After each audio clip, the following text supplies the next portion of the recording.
जय हिंद साथियों, स्वागत है आप सभी का शाइन वाईटी क्लासेस में। हिंदी शॉर्ट हैंड की प्रैक्टिस डिक्टेशन 80 शब्द प्रति मिनट गति से डिक्टेशन 5 सेकंड में शुरू होगी। स्टार्ट। जब किसी के सिर पर दुखों का पहाड़ गिरता है तो सब कहते हैं कि हमारे ही हिस्से इतने दुख क्यों। दुखों का पूरा पहाड़ एकदम से क्यों गिरा। मगर जब सुखों की बरसात होती है तब हम नहीं सोचते कि इतनी बरसात क्यों। सापेक्षता का सिद्धांत इस तरह से काम करता है। हम सुखों की गणना करना भूल जाते हैं और दुखों को गिनाते नहीं थकते।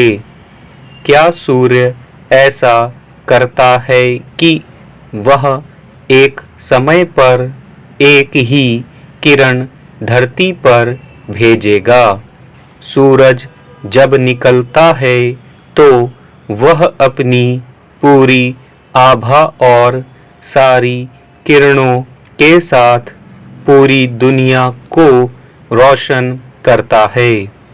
इसी तरह सुख दुख या दुनिया की किसी भी वस्तु स्थिति पात्र परिस्थिति का है। हमारे सामने जब भी आती है पूरी थाली आती है। अब अगर हम केवल दाल भात या केवल कड़ी खिचड़ी या साग रोटी या सलाद ही खाना चाहते हैं तो वह हमारी मर्जी है।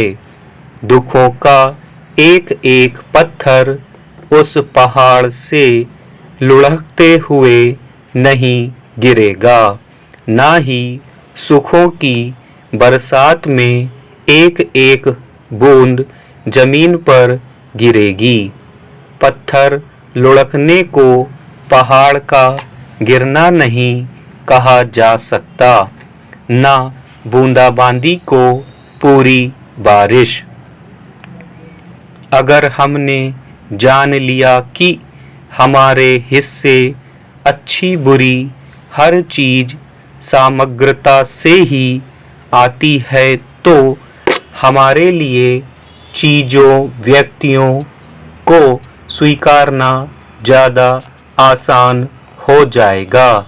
इसे इस तरह भी समझ सकते हैं कि हमारे पास कुछ भी आता है तो वह उसके गुणों अवगुणों के साथ आता है और हमें उसे उसी तरह स्वीकारना भी होता है।